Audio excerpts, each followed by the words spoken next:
Ms. Minacci, this is your daughter-in-law. Yes, it is. She's married to your son. Would that be this gentleman over here? Stephen, yes. And Mr. Menendez, he is a person with whom your daughter-in-law has two sons. Yes. Subsequent to those two sons being born, your daughter-in-law married your son, and they have one child together, yes, a little girl. At some point in October of last year, you received a phone call that Child Protective Services were going to take the children away from your daughter-in-law, and I assume your son as well. Yes. Because of a drug problem. Right. And you were asked to step in and take custody of the three children. Right. Which you did for a period of time. I still have two of them. Which two? I have the baby and the... Which baby?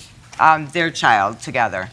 And then I have the 8-year-old boy, which is their child. The 10-year-old boy became totally unmanageable for me. He was aggressive to the other children.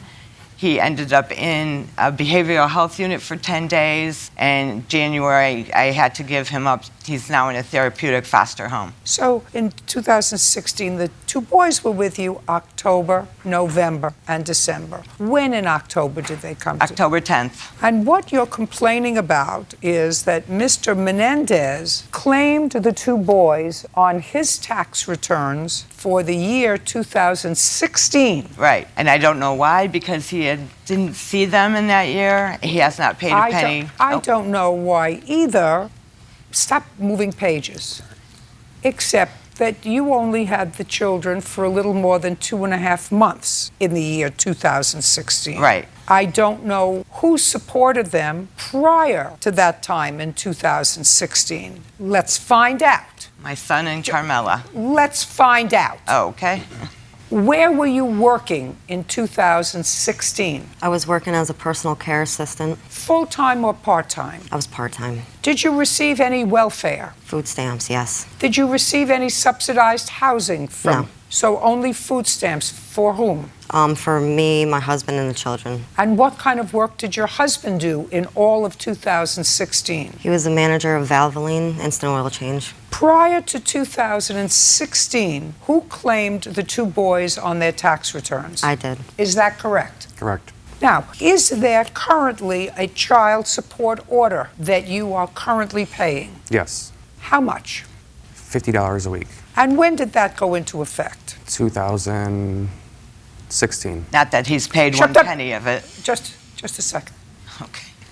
Right now, part of that money is being subsidized by the government. Right. Do you understand that? Yes. So prior to 2016, what was your support order? We didn't have one because I had custody of the kids prior to 2016. In what year did you cease to have custody of the children? 2016. What month? June. What you're telling me is January, February, March, April, May. Those 5 months, the two boys lived with you. Two boys didn't live with me at that time now because we're going back and forth with court in Connecticut. Who did they live with? Carmela. So in January, February, March, April, and May, the boys lived with their mother. Yeah. That would be a yes. And you had no support order. Correct. In 2015, where did the boys live? With me at my aunt's house. Is that all of 2015? Yes. Is that correct? No. In what months did the two boys live with Mr. Mendez and his aunt?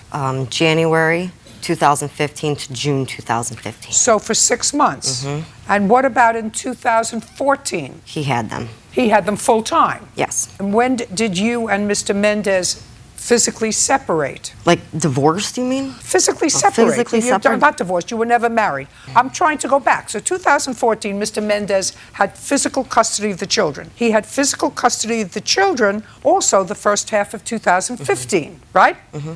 Okay. 2013, who did they live with? Josh. With their father. Yes. I'm beginning to see a pattern here.